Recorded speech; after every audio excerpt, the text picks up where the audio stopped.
अस्सलाम वालेकुम, कैसे हैं आप लोग। देखो मैं आप सबको एक मशवरा दे दूं, अपने आप से सवाल पूछा करो। एक कॉन्सेप्ट पढ़ते हो ना, उसके बाद ना महसूस करो, थोड़ा सा दिमाग में लाओ। अगर आपने अपनी लर्निंग की सलाहियत को बढ़ाना है तो आपने क्या करने का थोड़ा सोचना है कि आपने एक कॉन्सेप्ट पढ़ा, लेट्स से डिसीजन ट्री पढ़ा। अब आप दोस्तों के साथ हैं, ऑफिस में इंटरव्यू देने गए हैं, कहीं भी, और कोई आपसे आके अचानक से पूछे है डिसीजन ट्री बताना क्या है। और देखो आपके जहन में पहला क्या था। अगर इस तरह की स्टोरियाँ आती हैं, नहीं चलता। स्टोरी समझने के लिए होती है, लेकिन जब बात आती है उसको बताने की तो आपने थोड़ा प्रिसाइज रहना होता है। यार डिसीजन ट्री क्या है, क्लासीफायर है, लीनियर क्लासिफिकेशन, लीनियर उससे काम में लेते हैं। हम क्या करते हैं, क्लासिफिकेशन करते हैं तो क्यों करते हैं, किस में करते हैं, अनसुपरवाइज में करते हैं, सुपरवाइज में करते हैं, किस सिनेरियो में जाके हम उसको लगाते हैं, और इसके साथ और कौन कौन से एल्गोरिथम्स हमें मिलते हैं, किस सिचुएशन में लगता है, इसके प्रोज एंड कॉन्स क्या हैं। तो ये सारी चीज़ें तो आपको पता होनी चाहिए। ये आपने खुद स्टडी करना होता है ना, उतना पढ़ते हैं जितना हम पढ़ाते हैं। देखो डिसीजन ट्री सबसे पहले एक एल्गोरिथम है, आप समझ लें। हम लोग डिसीजन ट्री की बात करें, क्लासीफायर है, ठीक है। अब क्लासिफिकेशन के बहुत सारे तरीके हैं, बहुत सारे एल्गोरिथम्स हैं। जब तक आप एक एल्गोरिथम को समझोगे नहीं तो आप फैसला नहीं कर पाओगे कि जो प्रॉब्लम आपके सामने आया है उस प्रॉब्लम को किस एल्गोरिथम से हमने सॉल्व करना है। तो आपको पता नहीं चलेगा जब तक कि आप उसको प्रॉपर तरीके से समझेंगे नहीं। Make sense. तो जब आप क्लासिफिकेशन की बात करते हैं तो बहुत सारे तरीके हैं। आप डिसीजन ट्री के आप एग्जांपल फॉर एग्जांपल हम ले लेते हैं कि आपके पास बहुत सारी चीज़ें हैं, बहुत सारा डेटा है, मिक्स एंड मैच, काफ़ी सारा डेटा है। आप डेटा को अपने छोड़ने के आपके सामने ना एक या तो एक पूरा एक बकेट रख देते हैं जिसके अंदर हम फ्रूट भी डाल देते हैं, डिफरेंट टाइप्स ऑफ फ्रूट्स, जिसके अंदर हम वेजिटेबल्स भी डाल देते हैं, ठीक है, और जिसके अंदर हम कुछ और तीसरी टाइप की चीज़ भी डाल देते हैं, कोई मेडिसिन भी डाल देते हैं नेट से, ठीक है। अब वो सारा मिक्स है। आपसे मैं ये कहता हूँ कि आपने ना इनको अलग अलग करना है। अब हर बंदे का अपना तरीका होगा, कोई एक एक ढूंढेगा, उसमें से चुनेगा जी पहले सारे फ्रूट निकाल लेते हैं, ठीक है, फिर सारा वो निकाल लेते हैं, फिर एंड में जो तीसरा होगा बच जाएगा। हो सकता है आपको पता ही ना हो कि कितनी क्लासेस हो सकती हैं उसके अंदर, समझ गए। अब हर बंदे का डिफरेंट मेथड होगा। सो जब हम क्लासिफिकेशन ट्री की बात कर रहे हैं तो हमने 3 स्टेप आपको पिछली बार पढ़ाए थे, मैंने शायद नहीं आप ऑक्यूपाइड थे, आपको हमने ज़बरदस्ती छुट्टी पे भेजा। नहीं 3 स्टेप्स में पढ़ाए थे जिसमें हमने इसके इन्फॉर्मेशन गेन, एंट्रोपी। नहीं वो तो मैंने हाथ भी नहीं लगाया, एंट्रोपी तो सुनते ही बच्चों को घबरा जाना। अच्छा आपने ना मैं बताता हूँ, लेकिन है मज़ेदार। अगर हाँ है वो मज़ेदार कॉन्सेप्ट, बिल्ड करते हैं, स्टोरी बिल्ड करते हैं। अगर इन्हें कहेंगे तो फिर इनको ले जाएंगे, फार्मूलाज नहीं करवाएंगे, वो एंट्रोपी का कॉन्सेप्ट दे देंगे, एंट्रोपी का कॉन्सेप्ट इनको दे देंगे। एंट्रोपी का इन्फॉर्मेशन गेन का और गेन का 3 है ना हमारे पास। बिल्कुल, एंट्रोपी बता दी तो इन्फॉर्मेशन गेन उसी से निकल आएगा, जीनी नहीं पढ़ाएंगे। गेन तो ज़रूरी है ना, बस ये 2 चीज़ें पढ़ाते हैं। अच्छा चलें, खैर हम आपको बताते हैं कि आपके पास डेटा था। किस डेटा की एग्जांपल लेके चल रहे हैं हम हारिस? सर्वाइव्ड, नॉट सर्वाइव्ड, क्या क्या उसमें फीचर्स बताएं। फीचर्स क्या है डेटा सेट में? उसमें हमारे पास जेंडर्स है। चलो छोड़ो यार, तुम्हारे फीचर सेट से मेरी एग्जांपल नहीं बनेगी। चले हम आपके दौर में चले जाते हैं। हम आइडेंटिफाई करते हैं, हमारे पास 3 बिजनेसेस हैं। ई कॉमर्स है, सॉफ्टवेयर इंजीनियरिंग है, एक कॉलम है जिसका हेडिंग है बिजनेस पहला। उसके अंदर कौन से 3 हैं? ई कॉमर्स है, सॉफ्टवेयर इंजीनियरिंग है, या आप तीसरा कोई भी कह लें, एग्रीकल्चर कह लें, ठीक है। E commerce, freelancing, agriculture, 3 businesses की टाइप्स हैं हमारे पास। और उसके आगे हमने देखा कि कंपटीशन कितना है इसमें। कंपटीशन को हम 3 कैटेगरीज में डिवाइड करते हैं। अच्छा आप अपने अपने ना कॉपी पेंसिल उठाएं, डाटा सेट बनाएं जल्दी से। पहला कॉलम है जो उसके ऊपर टॉप पे लिखे हैं बिजनेस, और तीनों बिजनेस की टाइप्स। पहला कॉलम है बिजनेस, दूसरा कॉलम है कंपटीशन, तीसरा कॉलम है वैल्यू, चौथा कॉलम है प्रॉफिट। ये जल्दी से बनाए, 4 कॉलम्स बनाए, 4 कॉलम्स जल्दी। और गैबाना इनसे ना ट्री बनवाते हैं, इनसे आज अपना ट्री बनवा लेते हैं। 4 कॉलम बन गए। ये लाइव वाले कॉपी पेंसिल उठाएं, जल्दी करें, आज आपको साथ साथ प्रैक्टिस कराते हैं। आपने 4 कॉलम बना लिए अपने पास, और पहले कॉलम के अंदर 3 बिजनेस टाइप्स हमने लिखनी है। कौन कौन सी थी? मैं कॉलम रिपीट कर देता हूँ। कॉलम क्या थे यार, कमेंट में टाइप कर दो ना कॉलम आप। बिजनेस है, दूसरा क्या था, कंपटीशन था दूसरा कॉलम, तीसरा क्या था वैल्यू, और चौथा प्रॉफिट। ये 4 कॉलम्स बनाए। अब इन पहले कॉलम के अंदर आपके पास जो 3 बिजनेसेस हैं इनको 2-2 दफ़ा लिख दें, किसी को 2 दफ़ा लिख दें, किसी को 1 दफ़ा, आपकी ऐसे मर्जी है। 6 वैल्यूज़ डाल दें, 2 दफ़ा बेशक आप लिख दें फ्रीलांसिंग, 1 दफ़ा ई-कॉमर्स लिख दें, जो भी, इट्स अप टू यू। और लास्ट कॉलम में जाके इनके अगेंस्ट जो आपने 6 वैल्यूज़ डाली हैं, लास्ट कॉलम में जाके आप लिखते हैं प्रॉफिट जो है वो येस है या नो है। जहाँ आपका दिल करे येस लिख दें, जहाँ आपका दिल करे नो लिख दें। डाटा भी आज आप बना लें, प्रॉफिट के नीचे येस है नो लिख दें। ठीक हो गया। अब कंपटीशन वाले कॉलम में आ जाएं। कंपटीशन वाले कॉलम में आप कंपटीशन को 3 हिस्सों में डिवाइड कर लें, लो, मीडियम, हाई, और जो अपनी मर्ज़ी से हिसाब से लिख लें 6 वैल्यूज़, लो, मीडियम, हाई। सही है, बनेगा कैटेगरी? ठीक है, आसान है। हाँ, अभी ट्री तो बनाएंगे ना अपना। लो, मीडियम, हाई आप फिल कर लें। 3 कॉलम फिल हो गए, 3 कॉलम्स फिल हो गए। चौथे कॉलम में हमारा था वैल्यू। ठीक है, वैल्यू को भी आप 3 कैटेगरीज में डिवाइड कर लें, लो, मीडियम, हाई। लो वैल्यू है, हाई वैल्यू है, मीडियम वैल्यू, अपनी मर्ज़ी से लिख लें। लो, मीडियम, हाई 6 वैल्यूज़ बन जाएंगे रिपीट करके। तो आपका एक टेबल बन गया। अब आपने अपना डेटा जनरेट कर लिया। अब आपने डिसीजन ट्री बनाना है। डिसीजन ट्री का पहला स्टेप यह है कि आप टारगेट एट्रीब्यूट इसमें से क्या लेंगे।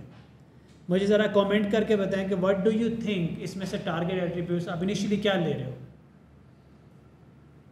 पिक करना, कोई ना कोई पिक करना है, बट दैट अब ये ज़रूरी नहीं है कि वो ये एक्चुअली टारगेट एट्रीब्यूट हो। टारगेट एट्रीब्यूट जो है वो आपका बनेगा, उसके ऊपर आपका बहुत सारा काम होना है। तो आप टारगेट एट्रीब्यूट एक पिक करो, क्या होना चाहिए सर जी? बच्चों से वोटिंग करा लें, क्योंकि अभी हमने वो बतानी है। सही है, प्रॉफिट इज गुड। ठीक है, अच्छा, जब हम ट्री बनाते हैं, ट्री के अंदर होते हैं नोड्स और क्या होता है, leaves, branches, leaves, nodes, branches and leaves. Root node हमने डिसाइड करना। रूट नोड क्या होगा? अच्छा, पहले 3 कॉन्सेप्ट इसके अंदर देख लें। एक सबसे इंपॉर्टेंट कॉन्सेप्ट जो आपको मशीन लर्निंग में बहुत ज़्यादा आएगा, आप इसको डेटा को हम सिर्फ क्या करेंगे कि उस कॉन्सेप्ट में कैलकुलेट करने की मैथमेटिकल इक्वेशन आप देखेंगे। जब आप अपनी रिसर्च करेंगे, मैं आपको रिसर्च का काम दे रहा हूँ खुद से, जिनकी मैथ अच्छी नहीं है, जब वो इक्वेशन देखेंगे वो डर जाएंगे, भूल जाएं। सिर्फ आपको पता होना चाहिए कि एंट्रोपी होती क्या है। ठीक है, फॉर एग्जांपल आपके पास 3 बास्केट्स हैं। ठीक है, आज मेरा प्लान था राइट अप करने का, लेकिन ना लास्ट मोमेंट में मैं उसको सेटअप नहीं कर सका। 3 बास्केट्स हैं। एक बास्केट के अंदर आपके पास एग्स भी हैं और कैंडीज़ भी हैं, मिक्स हैं, इक्वल एग्स हैं, इक्वल कैंडीज़ हैं। दूसरी बास्केट के अंदर एग्स ज़्यादा हैं, कैंडीज़ थोड़ी कम हैं। और तीसरी बास्केट के अंदर सारे एग्स हैं। ठीक है, और आप क्या चाह रहे हो? एग्स। तो पहली बास्केट के अंदर जो है एंट्रोपी क्या है? एंट्रोपी क्या है कि कितना उसके अंदर इम्प्योरिटी कितनी है। वो प्योर एग्स की बास्केट नहीं है, उसके अंदर मिक्स है। हो सकता है कैंडी के साथ कुछ और भी पड़ा हो, 50% वो है, 50% वो है, 40% वो है, 60% मिक्स है सारा। तो एंट्रोपी क्या हुई? ज़्यादा होगी, क्योंकि वो इम्प्योर है, प्योर नहीं जो आपको चाहिए। मीडियम वाली बास्केट के अंदर थोड़ी इम्प्योरिटी जो है ना कम है, और लास्ट में क्या है? इम्प्योरिटी बहुत कम है। ठीक है, तो उसकी एंट्रोपी क्या होगी? कम होगी। पहले की एंट्रोपी क्या थी? ज़्यादा थी। हम एक्चुअली एंट्रोपी की बेस पे एंट्रोपी को यूज़ करके डिसीजंस लेते हैं। जब आप क्लासिफिकेशन कर रहे होते हैं, आपने एंट्रोपी क्या आपको कुछ ऐड करना है? जी बिल्कुल। एंट्रोपी को अगर मैं 1 सेंटेंस में प्रेजेंट करूं तो it is measure of impurity. इसका मतलब है कि मेजर ऑफ इम्प्योरिटी में इम्प्योरिटी ज़्यादा होगी तो एंट्रोपी ज़्यादा होगी, इम्प्योरिटी कम होगी तो एंट्रोपी कम होगी। ठीक है, ओके। अच्छा, जब हम क्लासीफाई करते हैं ना किसी एक एट्रीब्यूट को, तो एक्चुअली हम चाहते हैं कि बाइनरी क्लासिफिकेशन की एग्जांपल ले लें, जैसे कि इरफान ने अभी बताया कि प्रॉफिट ज़्यादा होगा या कम होगा, यस या नो, राइट। तो ये बाइनरी क्लासिफिकेशन है। तो अब बाइनरी क्लासिफिकेशन तक पहुंचने का मतलब ये है कि हमने इम्प्योरिटी ख़त्म कर दी।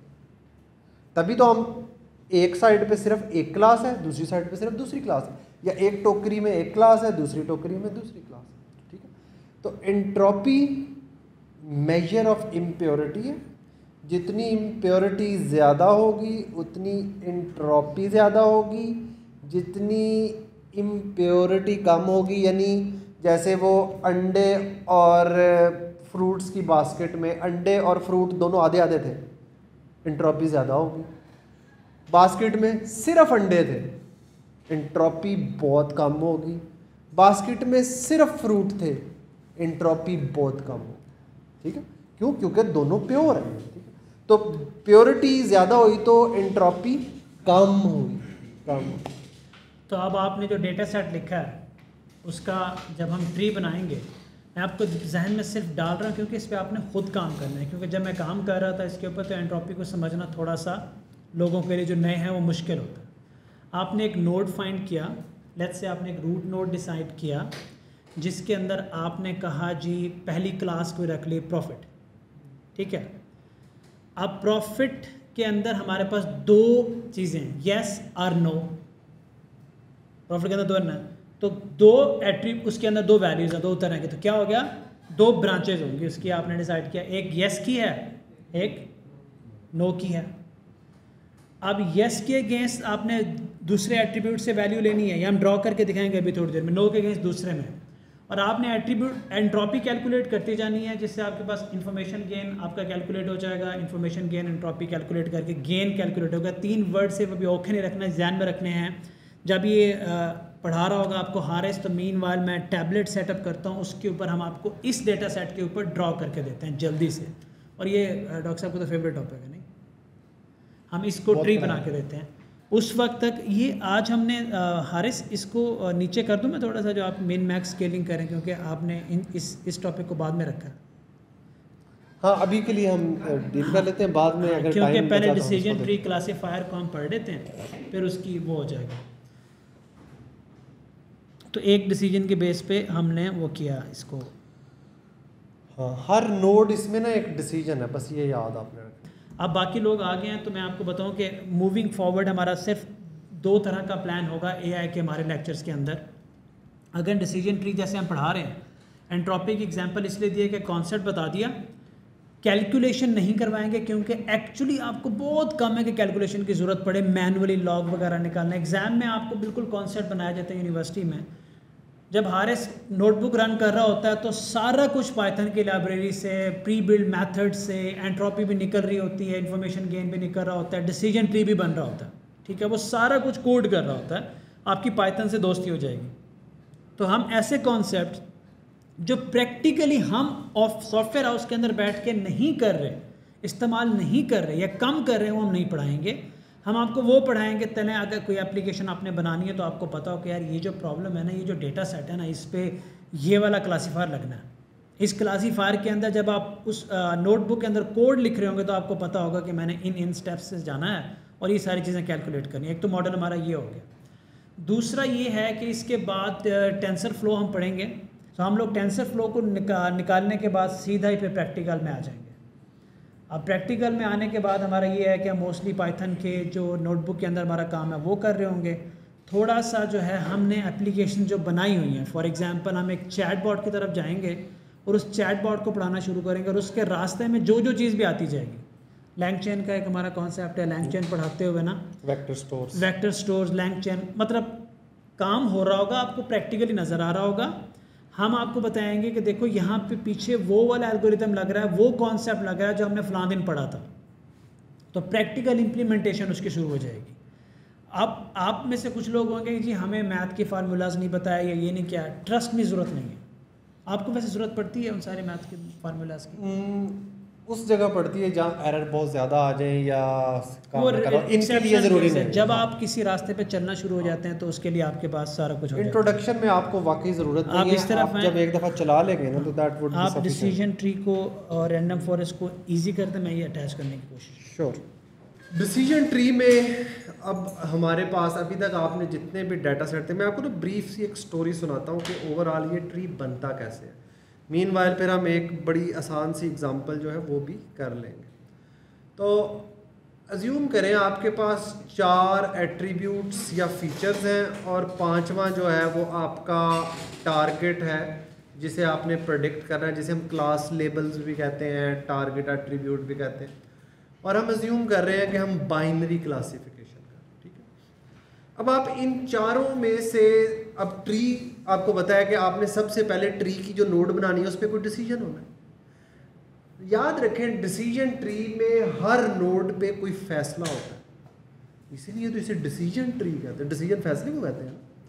तो डिसीजन ट्री का मतलब है कि एक ऐसा ट्री जिसमें हर नोड पे फैसला हो रहा है, और जब आखिरी नोड या लीफ नोड पे आप पहुंचते हैं तो उस नोड पे आपकी सारी जो क्लासेस हैं वो अलग अलग हो जाती है, ठीक है। सो अभी तक मैंने 2 बातें बताई। एक तो मैंने ये बताई कि डिसीजन ट्री में हर नोड पे एक डिसीजन होना है। दूसरा मैंने ये बताई कि जब आप लीफ नोड पे पहुंचेंगे तो आपके पास सिर्फ एक क्लास बाकी बचेगी, एक क्लास, ठीक है। हर लीफ नोड पे एक क्लास होती है। बाइनरी क्लासिफिकेशन में बाइनरी में कितनी क्लासेस होती हैं? 2 बाइनरी क्लासिफिकेशन है ना, तो उन दोनों में से हर लीफ नोड पे कोई एक क्लास होगी। ये यहाँ तक हमें ये चीज़ क्लियर है। अच्छा, अब हमने डिसीजन ट्री बनाना कैसे? हम चारों एट्रीब्यूट्स में से हर एट्रीब्यूट की इंट्रोपी निकालेंगे। कैसे निकालेंगे? Don't worry about it. Idea ये है कि हम ये देखना चाहते हैं कि किस एट्रीब्यूट को सिलेक्ट करें तो हमें ऐसी बास्केट मिले जिसमें हमारी दोनों क्लासेस ज़्यादा से ज़्यादा अलग अलग हो। याद है ना वो टोकरी थी, एक में अंडे थे और एक में अंडे और फल मिक्स थे। स्टार्ट में इंट्रोपी बहुत ज़्यादा थी, लेकिन जब क्लासिफिकेशन हो गई तो टोकरी में एक साइड पे बिल्कुल अंडे अलग पड़े हुए हैं, फ्रूट अलग पड़े हुए हैं, बाइनरी क्लासिफिकेशन हो गई। तो हमने वो मिक्स टोकरी से सेपरेट टोकरियों तक जाना है और वो हमें डिसीजन ट्री ने लेके जाना है। यहाँ तक की स्टोरी क्लियर है? कोई मसला तो नहीं? It should be pretty easy till now. आपने चारों में से वो एट्रीब्यूट सेलेक्ट किया जो इम्प्योरिटी को सबसे ज़्यादा कम करता है। अच्छा, मैं जब कह रहा हूँ इम्प्योरिटी को कम करता है, इंट्रोपी बढ़ाता है या कम करता है? याद रखें, entropy is the measure of impurity. Entropy ज़्यादा है तो इम्प्योरिटी ज़्यादा है। तो मैंने वो एट्रीब्यूट सबसे पहले सेलेक्ट करना है जो डाटा में से सबसे ज़्यादा इम्प्योरिटी ख़त्म करता है। मैं वो मेरा पहला इस वाले पॉइंट की एग्जांपल दे दूँ। आपके पास दूध में 2 चीज़ें हैं, पानी है और दूध है। क्या निकालेंगे तो खालिस ज़्यादा हो जाएगा? तो निकाल किसको रहे हैं? इम्प्योरिटी कम हो रही है या ज़्यादा हो रही है? तो वो डिफाइन करें कि इसमें पानी निकालना, दूध ना निकाल। आजकल तो वैसे दूध निकाल के खालिस पानी हो जाता है पीछे, लेकिन 2 फैक्टर में से अगर दूध मिक्स है तो इसका मतलब उसके अंदर उसकी एंट्रोपी हाई है। आपने उसमें से आइडेंटिफाई किया यार पानी इसमें से निकालेंगे ना तो प्योरिटी आ जाएगी किसकी? क्योंकि आपको तो दूध चाहिए। That's what. Okay, so good. अब आपके पास पहली नोड बन गई और वो आपने पहले एट्रीब्यूट की बेस पे डिसीजन किया कि फर्स्ट एट्रीब्यूट, मैं एग्जांपल भी दे दूं एक आसान सी। श्योर, एग्जांपल बड़ी आसान है। फर्ज करें क्लास में लोगों ने पास या फेल होना है। अब क्लास में जब ये एग्जांपल देते हैं ना लोग, खाम हाई जो है ना वो अटेंशन उनकी तेज़ हो जाती, पास या फेल, यू नो। अच्छा, अब हमने एट्रीब्यूट 3 लिए हैं। सबसे पहला एट्रीब्यूट है बच्चों की स्टडी की हैबिट्स। बच्चे बहुत ज़्यादा मेहनत करते हैं, मीडियम सी मेहनत करते हैं, या बिल्कुल नहीं पढ़ते। मैंने सबसे पहला एट्रीब्यूट लिया, मुझे ये पता है जो बिल्कुल नहीं पढ़ता वो तो फेल है। पहली नोड क्या है? Study habits. पहला एट्रीब्यूट क्या है? Study habits. जिसकी स्टडी हैबिट्स पोर है वो डायरेक्ट फेल है, ये एक लीफ बन गया।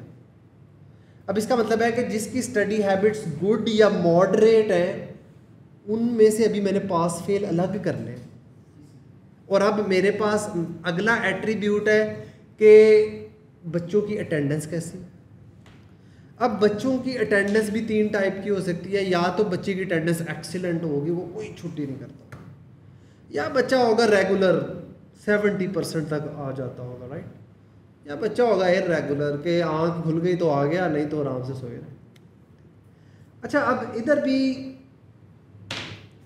अब याद रखें हमने फैसला किन पे करना है? जिनकी स्टडी हैबिट्स गुड और मॉडरेट थे, क्योंकि स्टडी हैबिट पोर वाले साइड पे हो चुके हैं, वो एक क्लास से बिलोंग करते हैं, वहाँ एक लीफ बन गया है।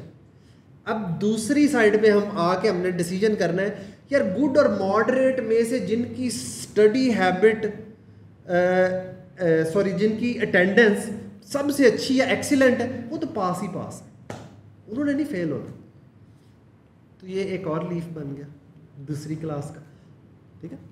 सबसे पहले मैंने नोट किया स्टडी हैबिट गुड और मॉडरेट है, तो फिर आगे डिसीजन पे जाऊंगा। अगर पोर है तो मुझे पता है इसने फेल ही होना।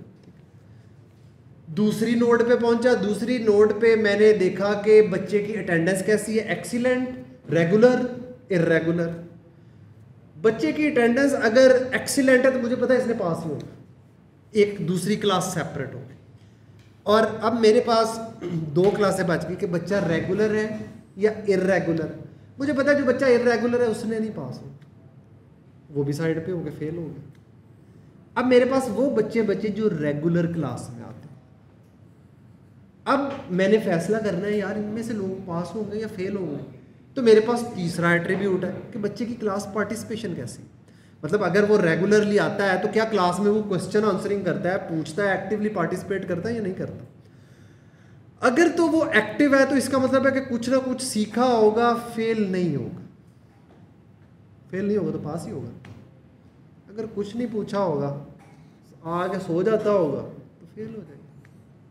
सो यू सी, मैंने स्टार्ट किया एक नोड से, उस नोड ने मेरा डेटा अलग करना शुरू कर दी, इम्प्योरिटी ख़त्म करनी शुरू कर दी। सबसे पहली नोड स्टडी हैबिट, पोर स्टडी हैबिट वाले फेल होने, गुड और मॉडरेट स्टडी हैबिट वालों को मैंने देखना है कि यार इनमें से पास फेल कौन होगा। मैंने कहा मैं चेक करता हूँ कि इनकी अटेंडेंस कैसी है। मुझे पता है इर्रेगुलर अटेंडेंस वालों ने फेल होना है, एक्सीलेंट अटेंडेंस वालों ने पास होना है, तो वो भी डिसाइड हो गए। रेगुलर अटेंडेंस वालों को मैंने देखा कि यार इनका डिसीजन पास फेल का कैसे करना है, वो एक्टिवली क्लास में पार्टिसिपेट करते हैं या नहीं करते। अगर एक्टिवली पार्टिसिपेट करते हैं तो कुछ ना कुछ सीख लेंगे, फेल नहीं होंगे। अगर एक्टिवली पार्टिसिपेट नहीं करते, आके सो जाते हैं या इधर उधर लेटे रहते हैं तो फेल हो जाएंगे। सो यू सी, एक ट्री, हर नोड पे फैसला, लीफ पे सारी क्लासेस, और आपकी अलग हो गई। अब ये जिसने इमेजिन किया ठीक है, नहीं तो मैं इस पर अभी ड्रॉ करूँगा। एक और एग्जांपल भी आपको मैं दे दूँ वेरी क्विकली। ये हाउस होल्ड जो लोग हैं ना, जिनको ये बैकग्राउंड नहीं है, उनके लिए कि अगर आपके पास, जैसे मैंने कहा, एक बहुत बड़ी बास्केट है, उसके अंदर फ्रूट्स भी हैं, वेजिटेबल्स भी हैं, मेडिसन भी हैं, और उसके अंदर टॉयज़ भी हैं, कैंडीज़ भी हैं, एग्स भी हैं, बहुत सारी चीज़ें हैं। आप सबसे पहले डिसाइड करते हो यार फ्रूट्स को अलग कर लो, ठीक है, फ्रूट्स तो अलग हो गए। अब उस फ्रूट्स के अंदर भी तो छोटे छोटे और चीज़ें हैं ना, ठीक है। आपने अब उस क्लास के ऊपर फर्दर 2 क्लासेस और निकाल ली, उसके नीचे फर्दर 2 क्लासेस और निकाल ली, एंड पे जाके अलग अलग कर दिया। मैंगोज अलग हो गए, एप्पल अलग हो गए, वो फ्रूट भी हैं और मैंगोज भी हैं, और उसके अंदर और कुछ मिक्स नहीं है। एंट्रोपी 0 हो गई एंड पे जाके। आपको पता है फ्रूट का पूरा चंक उठाया था आपने इस बास्केट में से फ्रूट्स का, फिर उसको फर्दर अलग अलग किया। आप यूँ कह लें कि जी बड़े फ्रूट, छोटे फ्रूट, फिर छोटे फ्रूट में से आपने उनको फर्दर अलग अलग किया। इतना अलग अलग करते गए कि इम्प्योरिटी ख़त्म होगी, हर चीज़ अलग होगी। फिर आप वापस आए और दूसरी क्लास उठाई जिसके अंदर थे वेजिटेबल्स, उनके साथ भी वही किया। ग्रीन वेजिटेबल्स को अलग कर लिया, दूसरे को अलग कर लिया, फिर उसके अंदर वेजिटेबल्स को प्रिसाइसली अलग करते गए, एंड में देखा जी ये भी अलग अलग हो गए हैं सारा कुछ। तो एक्चुअली क्लासिफिकेशन में आप ये कर रहे होते हैं कि स्टेप बाय स्टेप जा रहे हैं, ब्रेक डाउन करते जाते हैं, और खुद अगर आपको लगता है कि आपने फ्रूट्स निकाले बास्केट में, उसमें थे ही 2 टाइप्स के फ्रूट, तो वहीं ख़त्म हो गया, अब आपने वहाँ एनर्जी नहीं लगानी, अब आप फ़ौरन दूसरी साइड पे जाएंगे, तो एक एक्चुअली वो ट्री बन जाता है, शक्ल उसकी ट्री जैसी होती है, इसके लिए हम उसको कहते हैं डिसीजन ट्री, और क्लासिफिकेशन उसकी बड़ी और हर नोड पे हम डिसीजन कर रहे होते हैं, तो it's a tree of decisions, hence the name. अब मैं आप लोगों से एक सवाल करूं कि वाई डिसीजन ट्री, क्या फ़ायदा है इसका? हैं? अपनी आसानी कल तो पढ़ते ही नहीं, जान छुड़ाएं। अगर अपनी आसानी करनी है तो देखो यार, एक चीज़ जो आपको समझ होनी चाहिए कि अगर कोई एल्गोरिदम बनाया तो उसकी कोई वजह तो होगी। जब मैं ये कहता हूँ कि क्लासिफिकेशन करने के बहुत से तरीके हैं, तो फिर वाई डिसीजन ट्री मैनुअली क्यों नहीं कर लेते? अच्छा, मैं आपको मज़े की बात बताऊं, अगर आप ये एल्गोरिदम ना भी लगाएं, प्रोग्राम भी लिख लें अपना कंप्यूटर लैंग्वेज में जाके, किसी भी लैंग्वेज में क्लासिफिकेशन वो भी कर देगा। समझ रहे हैं? हर काम को करने का एक तरीका है। एक जो इसका ख़ास अच्छी वजह है, जो इसकी इम्पॉर्टेंट है, कि मशीन लर्निंग के अंदर कंप्यूटेशन पावर जो है वो बहुत मैटर करती है, बहुत मैटर करती है, और कंपैरेटिवली ये एल्गोरिदम जो है वो फ्रेंडली है, कंप्यूटेशनल फ्रेंडली है, क्योंकि जैसे आप इनिशियली डिसीजन करते हैं, आप लीव पे पहुंचते हैं, आप वो पूरा थ्रेड आपको आगे नहीं चलना, अब फर्दर कंप्यूटेशन उस पूरे थ्रेड पे रुक गई है, अब आपने पीछे सिस्टम दूसरे थ्रेड पे चला गया, जैसे फैसला हो गया आप एंड पे पहुंच गए, एक साइड पे अब आपको दोबारा से वो एक साइड पे हो गया, डाटा रिड्यूस होता जाता है। पहले आपने बड़े डाटा पे प्रोसेस किया, लेकिन जब आपने उस बड़े सारे डब्बे में से फ्रूट अलग कर लिए, तो अब आप उसका फोकस सिर्फ फ्रूट्स पे है, अब आपका दिमाग ज़ाया नहीं हो रहा बाकी सारी चीज़ों को देखने में, क्योंकि अब आप फ्रूट्स पे तवज्जो दे रहे हैं, तो इसके आपका दिमाग कम खर्च हो रहा है, तो प्रोसेसिंग जो है वो स्मार्टली होती है डिसीजन ट्री के साथ। ये फैक्टर हमेशा याद रखिएगा, क्योंकि डेटा साइंटिस्ट हों या आप जो भी कर रहे हो, कंप्यूटेशनल फ्रेंडली डिसीजन आप लोगों को करने पड़ेंगे। हमारे पास एक क्लाइंट आया, मैं डॉक्टर साहब को वाकई सुना देता, तो डॉक्टर साहब पहले ही हंस रहेंगे। क्लाइंट है हमारे पास आया एक, अल्लाह करे वो हमारी वीडियो ना देख रहा हो, तो अब वो मैं कहता है कि जी हमने एक सिस्टम बना रहे हैं उसके साथ, जब एग्रीमेंट हमारा हुआ ना, तो उस वक्त, अब एआई में हर रोज़ नई से नई चीज़ें आ रही हैं, उस वक्त एक सर्टेन टेक्नोलॉजी नहीं एग्जिस्ट करती थी, और जिस तरह से हम उसको कर रहे थे, तो कंप्यूटेशन पावर के अंदर उसके कम से कम $500 से $1000 पर मंथ जाने थे, और कम से कम $10,000 का इनिशियल इन्वेस्टमेंट थी, तो उसकी जो फीस पर मंथ फीस बन रही थी वो $500 से $1000 इतनी तो बनती थी। बिल्कुल बिल्कुल। अच्छा, $1200 अब हमने फिगर आउट किया कि यार ये तो जब हम बना देंगे इसका तो बेड़ा गर्क हो जाएगा, we have to find something ना, we have to reduce it. अब रिसर्च की कुछ नई, मैं जनरलाइज कर रहा हूँ क्योंकि मैं स्पेसिफाई नहीं करना चाहता। अब नई टेक्नोलॉजी आई, मेरी मीटिंग हुई, मैंने उसको बताया कि देखो अब हम इसको इस तरह से नहीं करेंगे, इसको ना इस तरह से करते हैं, तो आगे से कहा था हमारे एग्रीमेंट में तो इस तरह से है। अब मैं डॉक्टर साहब को देख रहा हूँ, डॉक्टर साहब मुझे देख रहे हैं, मैंने, अब ये फ्रीलांसर्स के लिए भी एक मशवरा है, मैं बड़ा इजीली कह देता, तो ठीक है जी ऐसे ही कर देते हैं, वो वहाँ खुश हो जाता। तो मैंने उससे कहा कि देखें हमारे 2 काम होते हैं, जब भी आप ज़िंदगी में किसी क्लाइंट का काम करने जाओ तो आपकी 2 जिम्मेदारी हैं, एक तो उसका काम करना जिसको आपको पैसे मिल रहे हैं, एक जो हमारे यहाँ अक्सर नहीं किया जाता उसको एजुकेट करना। हमारे फ्रीलांसर्स फेल इस वजह से होते हैं, हमारे कारोबार फेल इस वजह से होते हैं, हम लकीर के फ़कीर बनते हैं, बाय द बुक चलते हैं, एजुकेट नहीं करते। जो वो चाह रहा था वो हम कर सकते थे, इसमें नुकसान हमारा नहीं उसका था, क्योंकि उसमें हम काफ़ी कुछ कर भी चुके थे। हम जब पिवट कर रहे थे, रास्ता चेंज किया, तो हमारी डेवलपमेंट कॉस्ट ऊपर चली गई, मेरी कंपनी का प्रॉफिट नीचे आ गया, क्योंकि अब मुझे ज़्यादा काम करना था उसका खर्चा बचाने के लिए। तो फिर मैंने उसको बिठा के लॉजिकली समझाया कि भाई जो हम कर रहे हैं क्यों कर रहे हैं। अब इससे वो खुश भी हुआ और थोड़ी रेपुटेशन भी आपकी बढ़ती है। इसलिए मैंने आपको बताया कि आप जब भी कुछ सीख रहे हो तो आपके पास उसका वाई पता होना चाहिए, ताकि कल को आप इस पोजीशन में आ जाएं कि क्लाइंट को एजुकेट कर सकेंगे, देख भाई ये वाला लगाना है, ये वाला तो ना लगा। उसने गलती से आपसे पूछ लिया ना कि ये एल्गोरिदम क्यों ना लगाऊं, तो आप कहेंगे मेरी आसानी के लिए, ये तेरी आसानी के लिए। That's not a reason, you need to know the logic. Business world के अंदर इतने डेटा साइंटिस्ट पैदा होंगे आने वाले वक्त में, इतने आए के लोग आएंगे, जिस तरह से आज डिज़ाइनर और वर्डप्रेस और छोटे मोटे टेक्नोलॉजीज के अंदर लोग भरे पड़े हैं ना, तो इधर भी भर जाएगा, एक वक्त आएगा। सर्वाइव वो करेंगे जिनको अपना वाई पता है कि जो मैं कर रहा हूँ क्यों कर रहा हूँ, इसमें आपका क्या फ़ायदा है। लकीर के फ़कीर नहीं बनना होता हमने। इसलिए जब ये आप सीख रहे हैं, तो जब मैं आपको एक टिप दे रहा हूँ, जो भी चीज़ पढ़ाई जाती है यहाँ पे, उसको जाके उसके बेनिफिट्स और उसके बैक एंड को समझें ज़रूर कि कहाँ होती है, इसका फ़ायदा क्या है, नुकसान क्या है, इसकी कॉस्ट क्या है इसको चलाने में। So this is very important. तो अब मेरे ख्याल में ये इस चक्कर से बाहर आ जाते हैं सर डिसीजन ट्री। एक चीज़ मैं और इसमें ऐड करूँ, जो डिसीजन ट्री में ना एक और भी बड़ी यूनिक सलाहियत है जो गिने चुने एल्गोरिथम्स में, वो ये कि ये कैटेगोरिकल डाटा के साथ काम कर लेते हैं। जो मशीन लर्निंग के बाकी एल्गोरिथम्स हैं ना, वो न्यूमेरिकल डाटा को पसंद करते हैं। बट अभी आपको जो इरफान ने और मैंने एग्जांपल दी वो लो मीडियम हाई थी, उसमें हमने न्यूमेरिक्स तो यूज़ ही कहीं नहीं किए थे। लेकिन उसके बावजूद डिसीजन ट्री यूज़ करते हुए आप लो मीडियम हाई की बेस पे ये डिसाइड कर सकते हैं कि कौन फेल हो रहा है या कौन पास हो रहा है, कौन सा फ्रूट किस बास्केट में जा रहा है, एंड सो ऑन। बहुत सारी एप्लीकेशन है। सो डिसीजन ट्री की एक ख़ास बात ये है कि it can deal with categorical data as well as numerical. That's another thing. अच्छा मैम, इसमें भी एक बात मज़े की बताता जाऊँ। कुछ फ़ैसले होंगे वो आपके एंड पे रहते हैं अगर आप बिज़नेस में हैं, फ्रीलांसिंग कर रहे हैं। कुछ फ़ैसले होते हैं जिनसे क्लाइंट इफेक्ट कर रहा है। अब एक पॉइंट मैंने आपको बताया 100% वैलिड, एक डॉक्टर साहब ने बताया 100% वैलिड। मुझे ज़रा कैटेगराइज तो करके बताएं इसमें से आपका फ़ैसला कौन का है, क्लाइंट का कौन सा। डॉक्टर साहब ने बताया कि डिसीजन ट्री हम क्यों यूज़ करते हैं, एक वजह बताई आपने, एक वजह उसकी मैंने बताई। इसमें से आपका फ़ैसला कौन सा होगा एज एन इंजीनियर, और क्लाइंट के लिए आपने जो फ़ैसला करना है उसके बिहाफ पे कौन सा फ़ैसला करना है। यस तो दो तरह के सिनेरियोज आपके पास हमेशा आएंगे। अब मैं आपको बताऊँ ये मैंने ड्रॉ टोका क्यों है।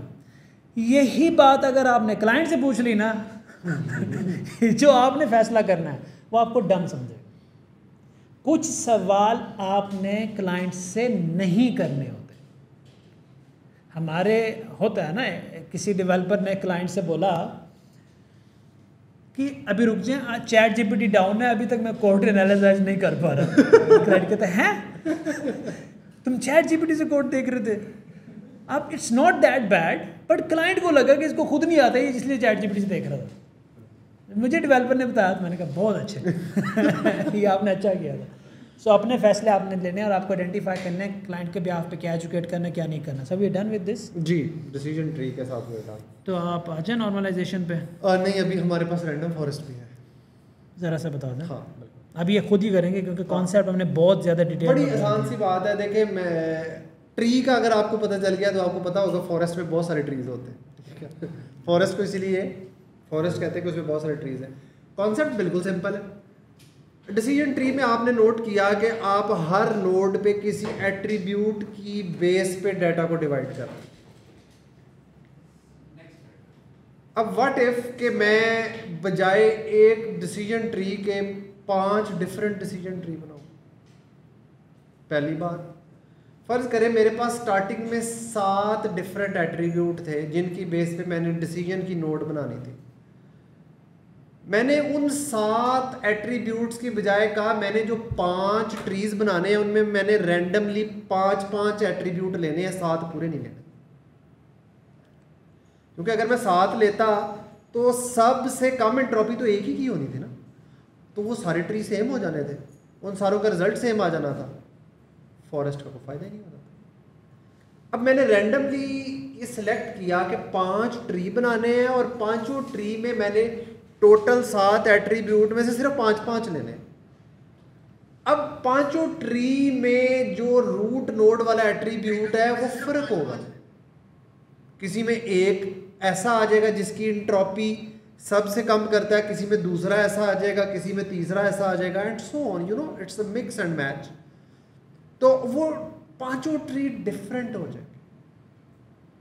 है वो डिसीजन ट्री, ये याद रखने की बात है। रैंडम फॉरेस्ट में है आपके पास डिसीजन ट्री, फर्क क्या है, मल्टीपल डिसीजन ट्रीज है और हर decision tree subset of features पे ट्रेंड। अच्छा, अब आपके पास 5 ट्री आ गए, आपने कोई रिकॉर्ड क्लासिफाई करना है। आपने क्लासिफाई करना है कि एक बच्चा उसके स्टडी हैबिट मीडियम है, रेगुलर है, एक्टिव है, पास होगा या फेल होगा। ये तो आपको बताना है, पहले ट्री की बेस पे पास होगा। तो अब आपने पांचों ट्रीज को वो दे देना है, पांचों ट्री में जो मेजॉरिटी डिसीजन होगा वो रैंडम फॉरेस्ट का डिसीजन होगा। देख लीजिएगा, अब आपने क्या देखना है इस पर, अब आपकी तरफ ज़्यादा काम है। रैंडम फॉरेस्ट कब यूज़ होता है, कहाँ यूज़ होता है, कैसे यूज़ होता है, ठीक है। और ख़ास तौर पे जिसका की टर्म थी हमारे पास, जो एंट्रोपी थी, वो हमने आप लोगों को बता दी। प्लीज़ मैं दोबारा रिक्वेस्ट कर रहा हूँ, इसकी मैथमेटिकल कैलकुलेशन को देख के ना परेशान होना है, ना कंफ्यूज होना है, और इनिशियली ना उस पर टाइम लगाना है, ठीक है। क्योंकि आने वाले वक्त में आप देखेंगे कि एआई को इस तरह से लीन किया जा रहा है कि आपको प्रैक्टिकली ज़्यादा से ज़्यादा, जैसे कि डॉक्टर साहब कहते हैं, प्रैक्टिशनर के तौर पे लेके आया जाए। थ्योरी बहुत ज़्यादा है और बहुत ज़्यादा पढ़ाई जाती है और बहुत कम एक्चुअली हम यूज़ कर रहे होते हैं बैठे हुए।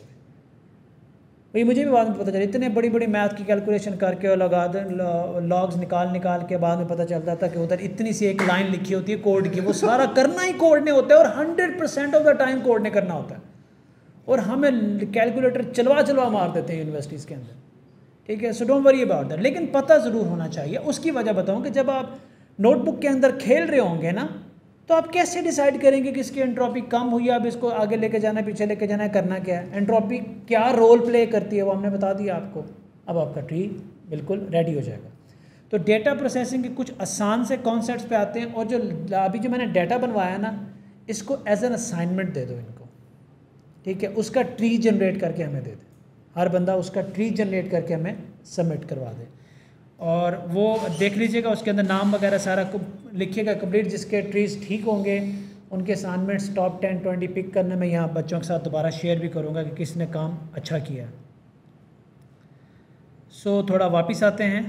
इंसेंबल मेथड्स जो है ना, इसमें हमारे पास रैंडम फॉरेस्ट और एक डिफरेंट टाइप के क्लासिफिकेशन एल्गोरिदम्स है जो फिर हम कभी स्टडी करेंगे, उन्हें कहते हैं बूस्टिंग एल्गोरिदम्स, ठीक है। तो वो बूस्टिंग और ये जो मेजॉरिटी वोटिंग वाले एल्गोरिदम है इन्हें हम कहते हैं bagging algorithms. So bagging algorithms and boosting algorithms are collectively called ensemble algorithms, और ये ज़्यादातर हम क्लासिफिकेशन में यूज़ करते हैं। बस इंसेंबल का यही मतलब। डेटा स्केलिंग हम पढ़ लेते हैं, मिन मैक्स स्केलिंग और जी स्कोर स्केलिंग, ठीक है।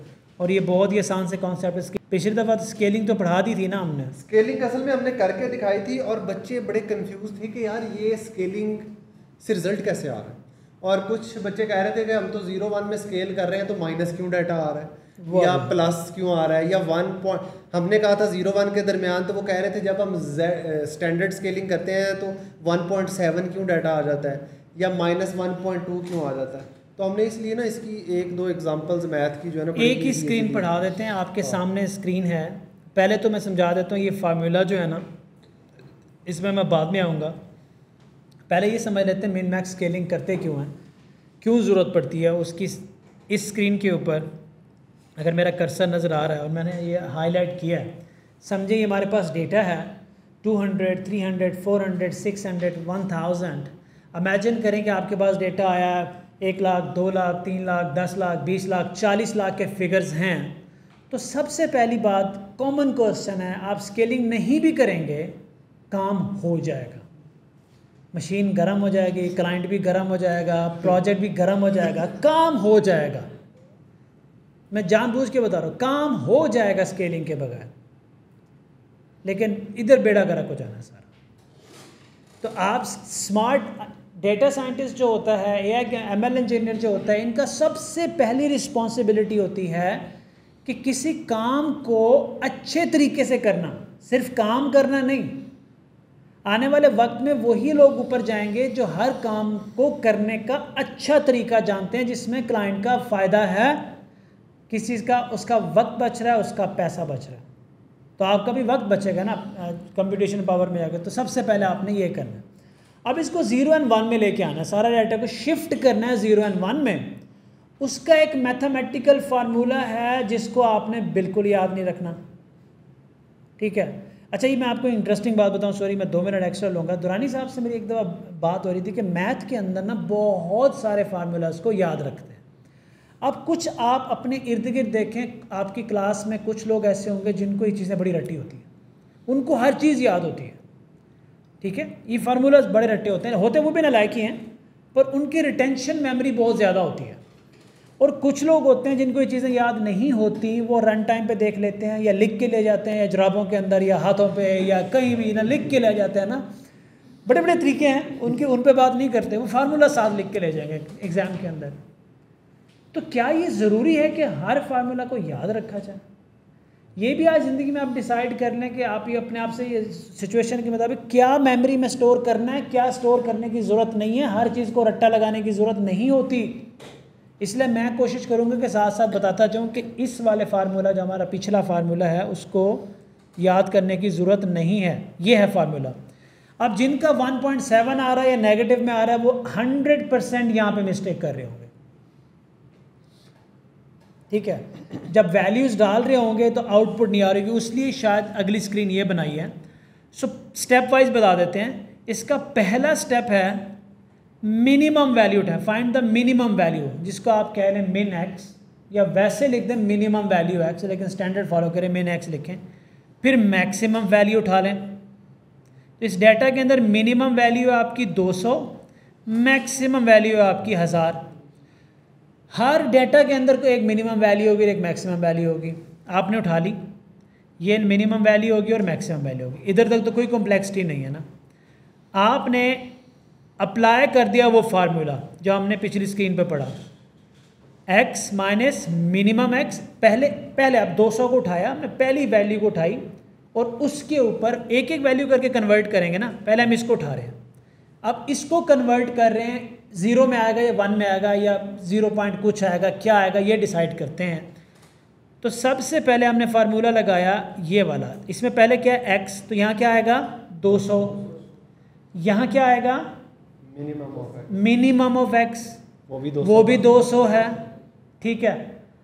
यहाँ क्या आएगा मैक्स x 1000, यहाँ क्या आएगा 200। 200 क्यों आएगा? मिनिमम वैल्यू हमने उठाई थी फार्मूले के अंदर, हमने डिसाइड कर लिया है।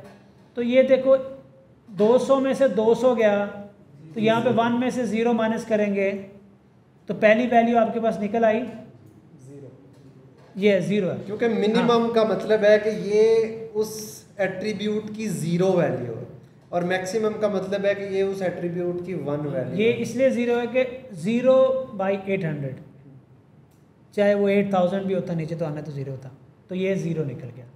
अगले को उठाएंगे x2 कह लें या इसको, या 300 को उठा लें। अब इसको कन्वर्ट करना है तो क्या करेंगे, उसी फार्मूला के अंदर डालेंगे, लेकिन ये x हो गया, x2 समझ लें दूसरी वैल्यू।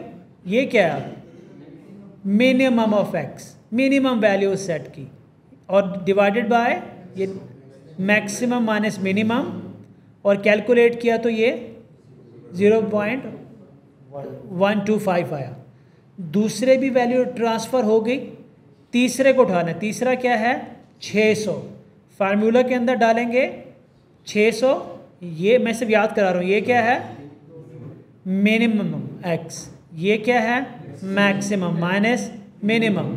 इस इक्वेशन को सॉल्व करेंगे तो 0.5, चेक कर लीजिएगा। फिर आखिरी वैल्यू उठाई और फिर फार्मूला में डाली तो ये निकल आया हमारे पास उस तरह से। तो कितना आसान है मिन मैक्स स्केलिंग। नीचे ये डाटा सेट कन्वर्ट होकर आपके पास आ गया। Is it difficult? ज़रा मुझे कमेंट करके बता दीजिएगा प्लीज़। ये अभी जो मिन मैक्स कन्वर्ट किया है, इज़ इट डिफ़िकल्ट? 1 माइनस 0 को छोड़ दें, 1 माइनस 0 आए, लेकिन उसके नीचे डिवाइड तो हो रहा है ना, वो तो 0 का। मैं बता देता हूँ। देखिए अभी आपको हमने कहा कि आपने एट्रीब्यूट को कन्वर्ट करना है 0 से 1 की रेंज में, लेकिन आप कहते हैं नहीं मैं तो -1 से 1 की रेंज में करना चाहता हूँ, तो आप कर सकते हैं। लेकिन सिर्फ आप क्या करेंगे, मैक्सिमम वैल्यू इधर 1 थी और मिनिमम वैल्यू 0 थी। अब आपने अगर -1 से 1 की रेंज में जाना है तो आप मैक्सिमम वैल्यू की जगह 1 लिखें और 0 की जगह क्या लिखेंगे माइनस। तो अब आपका डाटा किस रेंज में आएगा? -1 से 1 की रेंज में। आप दुनिया जहान की किसी भी रेंज में कन्वर्ट करना चाहते हैं, 1 और 0 की जगह हाँ। वो मिनिमम और मैक्सिमम रेंज दे दें, आपका डाटा सेट उस रेंज में कन्वर्ट हो। Very easy, very easy, very easy, easiest. ठीक है, जबरदस्त। तो अच्छा हो गया, सुन के अच्छा लगा। अगला कॉन्सेप्ट फिर इससे ज़रा जल्दी से देखेंगे। आगे है जी हमारे पास जी स्कोर स्केलिंग। ये वो तो स्टैंडर्ड स्केलर है। फार्मूला देख रहे हैं आप? तो पहली बात तो इसमें जो कॉमन चीज़ें हैं वो निकाल लेते हैं। पहली कॉमन चीज़ ये है कि डेटा दिया हुआ है, बड़ी बड़ी वैल्यूज़ हैं, उनको ट्रांसफ़र करके छोटी वैल्यूज़ आएंगी। छोटी वैल्यूज़ प्रोसेस करना आसान है, तो उसके अंदर ये काम हो रहा होगा। और उसी तरह से वैल्यूज़ यहाँ हमने डालते जाना है और एक एक को कन्वर्ट करते जाना है। तो पहले हम 200 को कन्वर्ट करते हैं, ठीक है। इसके अंदर पहला स्टेप ये होता है कि मीन कैलकुलेट कर लो। मीन तो कैलकुलेट करना बता दिया था ना, सारी वैल्यूज़ गिनो और उनका काउंट गिनो। मीन कैसे है कि कितनी वैल्यू है सेट के अंदर? 1 2 3 4 5, तो 5 वैल्यू इन सब को, हाँ, तो ये आपका मीन निकल आया। दूसरा आपने स्टैंडर्ड डिविएशन कैलकुलेट करना है, वो भी आपको बता दिया है।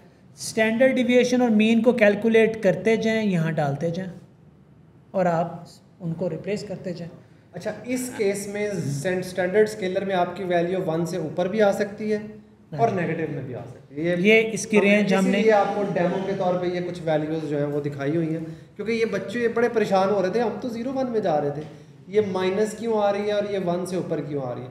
देखिए, इसमें आप मीन और स्टैंडर्ड डिविएशन कंट्रोल नहीं कर सकते, ये मैथमेटिकल फैक्ट्स हैं। तो जब आप वैल्यू और मीन का मतलब ये है कि कुछ वैल्यू इससे छोटी होंगी, तो इसका मतलब है कि अगर कोई मीन से छोटी वैल्यू उसमें से माइनस करेंगे तो वो नेगेटिव नहीं होगी। एक ट्रिकी क्वेश्चन करूँ मैं इनसे, आपको जो बता देगा कमाल ही होगा। हम इसमें इस डेटा में आपको लगता नहीं है कि अगर 1000 की जगह मैं 10 लाख डाल दूँ 1000 की जगह, बाकी सारा डेटा मैं सेम रखता हूँ, ठीक है, और ये जो वैल्यू है ना 1000, इसको मैं 10 लाख कर देता हूँ, तब इसको कोई फ़र्क पड़ेगा? नहीं, सिस्टम को कन्वर्जन में फ़र्क पड़ेगा। जी स्केलिंग सही है या जी स्केलिंग ख़राब हो जाएगी? जी स्केलिंग लगानी चाहिए या जी स्कोर नहीं करना चाहिए? चलो हम यूँ कर लेते हैं। बहुत अच्छा क्वेश्चन। ये क्यों नहीं पड़ेगा, ये क्यों पड़ेगा, मुझे क्यों साथ चाहिए होगा?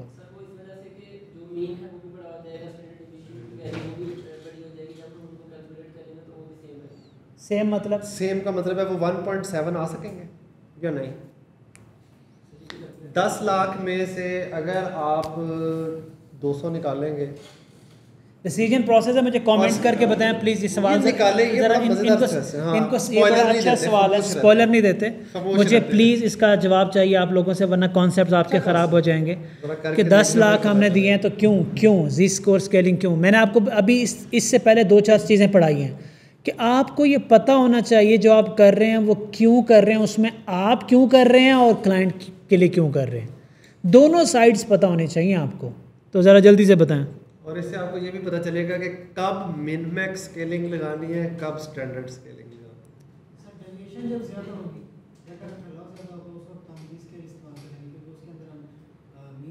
है। बड़े अच्छे जवाबात मुझे आ रहे हैं and I am very happy to see that, लेकिन थोड़ा और एक्सप्लेन कर दें। फेस रखूंगा क्योंकि वरना स्पॉइलर आ नहीं, मैंने भी पोकर वाला फेस बनाया हुआ, मैंने कहा, लेकिन आई एम हैप्पी टू सी, क्योंकि ट्रिकी क्वेश्चन है। कॉन्सेप्ट अगर जिसके नहीं पक्के होंगे उसको ही नहीं समझ आएगा कि हुआ क्या है। वेरी नाइस, ज़्यादातर आ रहे हैं जी डॉक्टर साहब। आप बताएं, आपको आता है? मैंने तो बच्चों को बहुत पढ़ाया है। आपने कहा था नहीं आता, शायद भूल ही गया हो। नहीं आता, ताकि हमें नहीं आता, आप बताएं।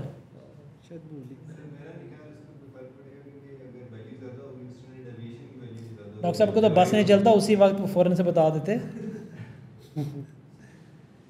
गुड, जवाब अच्छा है। जब आपका मेन इन्वॉल्व, देखो अब आपको सादा सी बात बताऊं कि आपने ये लगाते वक्त आउटलायर्स का ख्याल रखना, देखना है डेटा के अंदर, डेटा की टाइप देखनी है, सारा को देखना है। जब मीन इन्वॉल्व है, स्टैंडर्ड डिविएशन इन्वॉल्व है, उससे आपको सिर्फ जनरल इतना याद रखना है कि फ़र्क पड़ता है। अब आप दोनों को कंपेयर करेंगे, आपका अपनी है कि जीज कहाँ लगाना है और हमने मिन मैक्स कहाँ लगाना है, क्यों लगाना है, इसका प्रोसेसिंग पे क्या इम्पैक्ट होता है, और भी चीज़ें हैं जो मैं नहीं बता सकता यहाँ पे, फिर वो और कॉम्प्लिकेट कर देंगी चीज़ों को ना, कॉन्सेप्ट को कॉम्प्लिकेट कर देंगी। फिर आपने इनकी मैंने साहब आपका ध्यान पड़वाया है कि अन्य वाहन नहीं लगाने के फैसला कैसे करोगे, कहाँ क्या लगना है, कहाँ क्या लगना है, पहले नहीं तो बता दें, आपको ज़ोर से आई हुई है। आप यूँ देखें कि जब आप मैंने एक बात आपको बताई थी कि जब भी डाटा में आउटलायर आते हैं मीन बहुत सेंसिटिव होता है, और मैंने आपको कई बार कहा था कि मीन बहुत देखभाल के इस्तेमाल करना चाहिए। अब मैं आपको एक सिनेरियो देता हूँ, सिनेरियो इरफान वाला ही मैं एक्सटेंड कर रहा हूँ। आपका डाटा था 200, 500, 600, 10 लाख।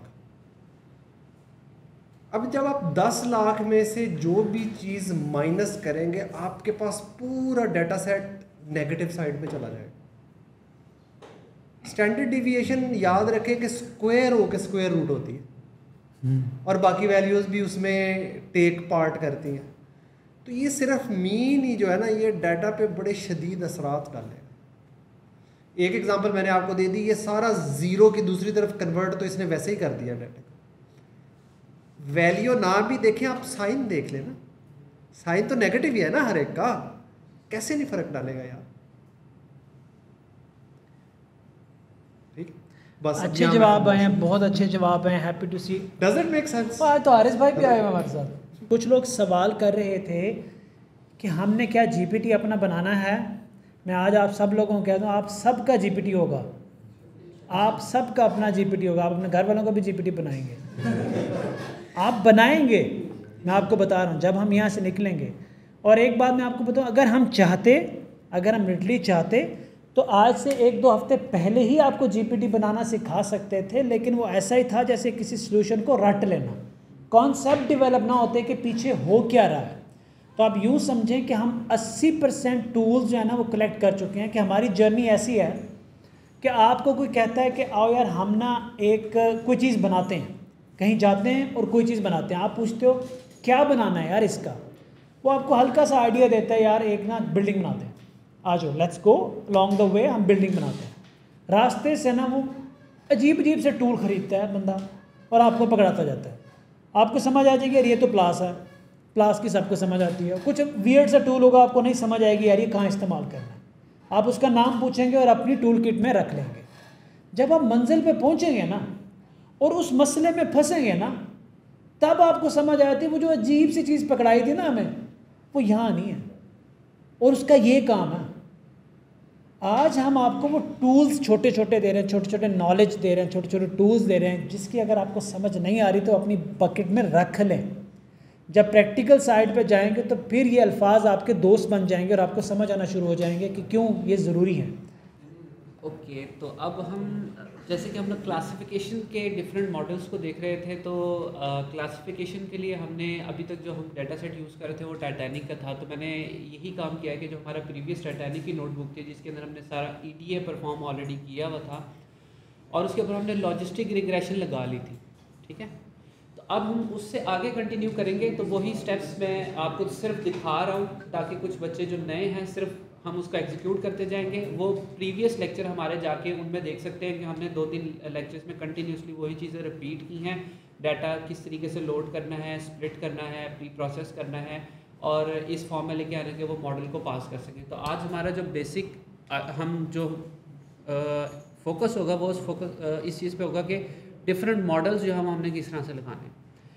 ठीक है, ये डाटा सेट मैंने लोड कर लिया है और लोड करने के बाद ये हमारी जो प्रीवियस स्टेप्स जिस तरीके से होते थे कि डाटा को विजुलाइज करना है, ये मैं सिर्फ अब से मैं सिर्फ एग्जीक्यूट कर रहा हूँ डाटा के, ताकि हम लोग अपने असल काम पे जाएं। ओके ओके ओके ओके ये देखें जनाब, मैं इस सेल पे आ चुका हूँ और इस सेल के ऊपर आकर मैं एक काम ये करता हूँ कि इससे पहले वाले सेल मैंने सारे एग्जीक्यूट कर दिए कि पिछले वाले स्टेप हमारे सारे खुद ही परफॉर्म हो जाए। यहाँ पे आगे जब हम ये स्टेप हुआ है जहाँ पे हम अपने फीचर्स और टारगेट वेरिएबल को सेपरेट करते हैं। अब आप लोग एक चीज़ मुसलसल पढ़ रहे हैं, पिछले लेक्चर में भी इस लेक्चर में भी आप लोगों ने स्केलिंग पढ़ी है, फीचर स्केलिंग पढ़ी है।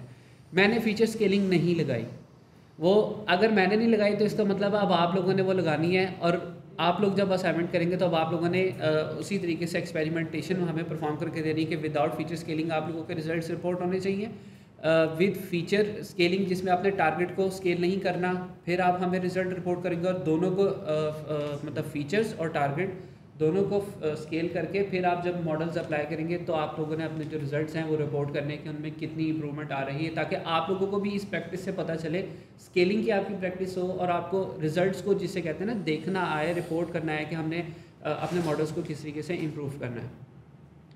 तो ये हमारे जो डाटा सेट स्प्लिट हो रहा है उसकी ओके एरर आया है एक, ये वाला सेल हमने एग्जीक्यूट कर लिया है, हमारे फीचर्स और जो टारगेट वेरिएबल हैं वो सेपरेट हो गए हैं, और अब ओके यहाँ पे हमारा ठीक है स्केलिंग लगी हुई थी, ये आ गई मेरे पास डाटा, ये डाटा स्प्लिटिंग हमारे पास हो गई, ट्रेनिंग टेस्टिंग के अंदर हमारा डाटा जो है वो इस फॉर्म में आ गया।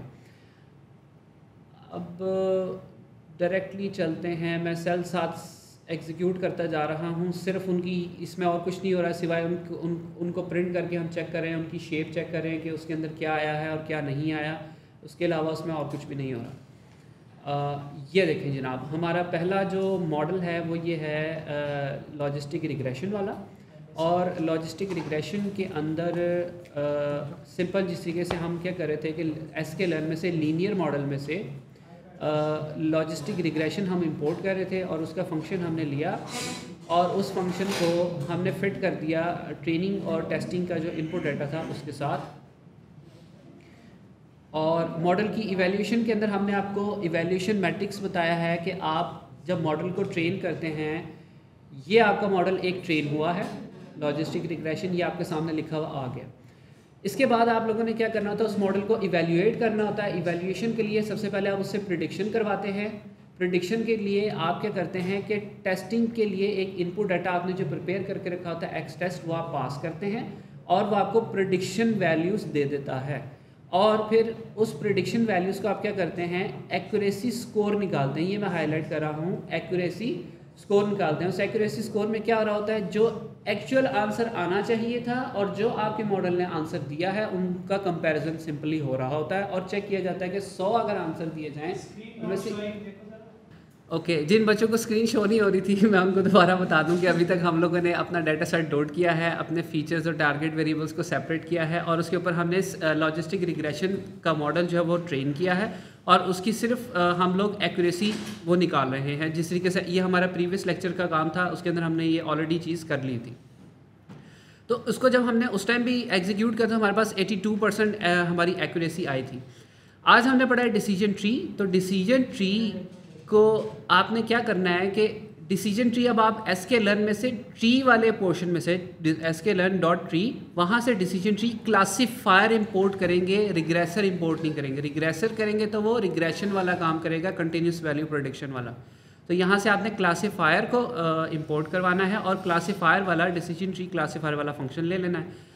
आगे आपके तरीकाकार बिल्कुल उसी तरीके से चलते जाएंगे कि फिट का फंक्शन हमेशा की तरह आपने यूज़ करना है। ट्रेनिंग आपने डेटा देना है इनपुट और आउटपुट वाला, एक्स ट्रेन वाई ट्रेन, और इसको मैं एग्जीक्यूट कर लेता हूं ताकि हमारा जो डिसीजन ट्री क्लासीफायर है वो उसकी ट्रेनिंग हो जाए। ये आपके सामने जब ये इस तरीके से एक बॉक्स डिस्प्ले हो जाए डिसीजन ट्री क्लासीफायर का, इट मीन्स कि आपका मॉडल ट्रेन हो चुका है। और इसकी भी अब इवैल्यूएशन करनी है। इवैल्यूएशन क्लासिफिकेशन के अंदर अभी तक हमारी सिर्फ एक्यूरेसी चल रही है, तो एक्यूरेसी का भी सेम फंक्शन है, सिंपल जस्ट अब आप जिसके अंदर अपनी प्रेडिक्शन स्टोर करवा रहे हैं वो वाला वेरिएबल चेंज हो गया कि अब मैं जो प्रेडिक्शन है वो मैं Y predict the tree decision tree वाले वेरिएबल में रखवा रहा हूँ। तो आपने एक्यूरेसी स्कोर को भी वो वाला वेरिएबल ही पास करना है, तो आपका स्कोर एक्यूरेसी स्कोर वहाँ से निकल जाएगा। जब हम इसकी अब इवैल्यूएशन करते हैं और इसकी एक्यूरेसी निकालते तो वह भाई है 79.21। ओके, अब इसके बाद हमारे पास रैंडम फॉरेस्ट था। रैंडम फॉरेस्ट के अंदर उसी तरीके से आपका काम चलेगा कि हमने आपको बताया इंसेम्बल लर्निंग, आपके सामने एक लफ्ज़ यूज़ किया था। इंसेम्बल लर्निंग क्या थी, जब आपका मॉडल एक से ज़्यादा ट्रीज़ या एक से ज़्यादा मॉडल्स के रिजल्ट्स को ले और फिर फैसला करे, उसको इंसेंबल करते हैं, इंसेंबल लर्निंग कहते हैं कि लोगों की कमेटी बना दी, उस कमेटी ने जो राय दी उस कलेक्टिव राय को आप यूज़ करते हैं, तो उसको इंसेंबल लर्निंग कहते हैं। ठीक है, एक से ज़्यादा मॉडल्स की लर्निंग को आप यूज़ कर रहे हो। तो अब रैंडम फॉरेस्ट क्लासीफायर के अंदर आपको दिखा रहे थे कि एक से ज़्यादा ट्रीज से जिनका रिजल्ट आपके पास आ रहा था। तो अब रैंडम फॉरेस्ट क्लासीफायर को मैंने इंपोर्ट किया है और इस तरीके से उसका फंक्शन लिया है। उस फंक्शन को मैंने फिट कर दिया है विद इनपुट डेटा ट्रेनिंग के लिए एक्स ट्रेन वाई ट्रेन, और इसको भी मैं एग्जीक्यूट कर देता हूँ। और इसकी अब हमने इवैल्यूएशन करनी है। देखें फंक्शन बिल्कुल सेम टू सेम है सारे ऊपर से नीचे तक, लेकिन आपकी जो वेरिएबल्स हैं वो बदल रहे हैं जिनके अंदर आप उनकी वैल्यू स्टोर करवा रहे हैं। अब जब इसकी एक्यूरेसी हम लेते हैं तो एक्यूरेसी हमारे पास आती है 82.58, ठीक है, इम्प्रूव हुई है। अब इससे नेक्स्ट हमारे पास ग्रेडियंट बूस्टिंग है, वो हमने अभी तक उसका कॉन्सेप्ट लिया नहीं है, बट आपको फिट करना मैं सिखा देता हूँ कि जैसे ही आप लोगों को मतलब कुछ बच्चे अगर खुद से भी पढ़ रहे हैं तो अगर उनको कॉन्सेप्ट क्लियर हो जाता है तो उसको एग्जीक्यूट करना बिल्कुल मुश्किल नहीं है कि ग्रेडियंट बूस्टिंग क्लासीफायर आपने उसी तरीके से इंसेंबल लर्निंग में से इंपोर्ट करवाना है sklearn.ensemble में से। उसका फंक्शन आपके पास आएगा gradient boosting classifier, same to same, कोई इसके अंदर सिर्फ फंक्शन का जो नेम है वो डिफरेंस उसका आ रहा है और किसी चीज़ का डिफरेंस नहीं है। और इसकी मैं जब एक्यूरेसी कैलकुलेट करता हूँ तो हमारे पास 84.27 आ रही है, इसकी एक्यूरेसी सबसे ज़्यादा आ रही है। तो अब आप लोगों के लिए जब आप पढ़ने बैठेंगे तो एक जो रिसर्च आपने इस चीज़ पे भी करनी है कि ग्रेडियंट बूस्टिंग जब हमने चलाया तो इसकी एक्यूरेसी ज़्यादा क्यों आई है, बाकियों की इससे कम क्यों थी। ठीक है, तो जब हम भी पढ़ाएंगे तो उस टाइम भी आप लोगों को ये चीज़ बताएंगे कि इसकी एक्यूरेसी ज़्यादा क्यों आ रही थी और क्यों इस तरीके से इसने परफॉर्म किया। तो जब हम इनकी रैंकिंग कर लेते हैं तो रैंकिंग के अंदर हमारे पास जो रिज़ल्ट्स आए वो सबसे अच्छे रिज़ल्ट हैं ग्रेडियंट बूस्टिंग के, देन हमारे पास रैंडम फॉरेस्ट है, फिर लॉजिस्टिक रिग्रेशन और देन डिसीजन ट्री हमारा सबसे लो पे जा रहा है। आप लोग ये सोचेंगे कि अगर हम कोई काम करने जा रहे हैं जिसके अंदर सबसे ज़्यादा एक्यूरेसी ही मैटर करती है और हमें पता भी है कि एक एल्गोरिदम की एक्यूरेसी बहुत ज़्यादा है, तो बाकी तीन क्या है, उनके ऊपर इतनी ख्वारी करने की क्या ज़रूरत है। अगर ग्रेडियंट बूस्टिंग जो है वो फ्री है, वो भी अवेलेबल है और उसकी एक्यूरेसी भी ज़्यादा है, तो फिर हम सिर्फ वही क्यों ना यूज़ कर लें। ये सवाल है आप लोगों के लिए, और जो ग्रुप खुला हुआ है उसके अंदर आप मुझे बताएंगे कि इसके अंदर वो दो तरह के कौन से फ़ैसले हैं जो आपने अपने लिए करने और क्लाइंट के लिए करने।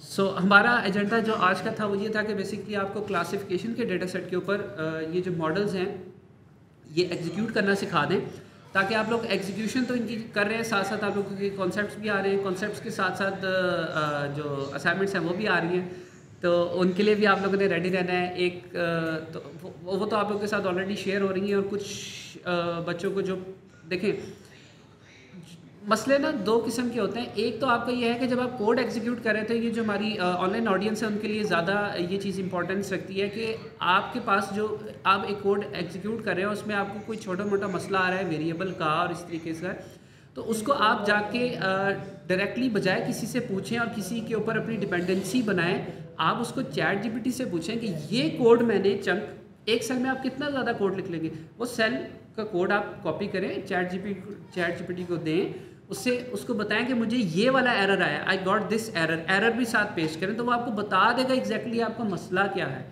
कुछ जो कॉन्सेप्चुअल मसले हैं उसके लिए आप जाके इंटरनेट पर सर्च कर सकते हैं, यूट्यूब पे वीडियोस देखें, चैट जीपीटी से समझें, या किसी और से अगर आप जो हेल्प ले सकते हैं तो वो लें, लेकिन कोशिश करें कि अपने आप अपनी जो डिपेंडेंसी है वो मतलब उसको इस तरह से लेके जाएं कि आप खुद ब खुद ज़्यादा चीज़ें सीखें, बजाय कि आप किसी पर डिपेंडेंट हो, कोई आएगा तो आपको समझाएगा, आपने खुद से ज़्यादा लर्निंग करनी। तो ये हमारे पास आज के जो रिज़ल्ट्स हैं वो आपके सामने आ चुके हैं। तो इसके अंदर से जो आपके क्वेश्चंस हैं जो आपने ढूंढना है वो ये कि ये ग्रेडियंट बूस्टिंग वाला ज़्यादा अच्छा परफॉर्म क्यों कर रहा था, डिसीजन ट्री वाले के रिजल्ट अच्छे क्यों नहीं आए, या लॉजिस्टिक रिग्रेशन ने क्यों अच्छा परफॉर्म किया, ये आप लोगों के ऊपर है। तो नेक्स्ट लेक्चर तक आप लोगों की कुछ असाइनमेंट्स होंगी वो, और इन क्वेश्चंस के साथ फिर हम दोबारा आएंगे और आप लोगों को चीज़ें बताएंगे भी और पूछेंगे भी। तो इसके साथ सर अब क्विज़ का टाइम।